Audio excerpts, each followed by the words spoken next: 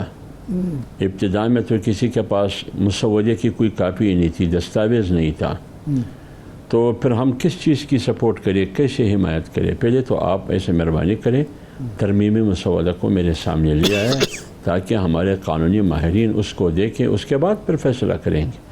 لیکن بدقسمتی یہ ہے کہ وزیر قانون خود کہتا رہا کہ میرے پاس مسودہ نہیں ہے، اور وزراء کہتے رہے کہ ہمیں معلوم نہیں ہے کہ ترمیمی مسودہ کہاں ہے اور اس میں ہے کیا۔ اچھا، یہ تمام چیزیں ریکارڈ پر موجود ہے۔ تو پھر آپ مجھے بتائیں کہ اس صورتحال میں ترمیمی مسودے کی حمایت کیسے کروں کہ وہ مسودہ گراؤنڈ پر ہے نہیں؟ اور پھر جب مسودہ سامنے لایا گیا، جیسے کہ آپ آج مولانا صاحب نے کہا، جب مسودہ سامنے لایا گیا اس مسودے میں ایک نقطہ ایسا نہیں تھا جس کا جمعیت علماء اسلام سپورٹ کرے۔ دوسری بات یہ، اگر یہ مسودہ قومی مفاد میں تھا یا ملکی مفاد میں یا جوڈیشری کی اصلاح کے لیے تھا، پھر چھپانے کی ضرورت کیا تھی؟ خفیہ رکھنے کی ضرورت کیا تھی؟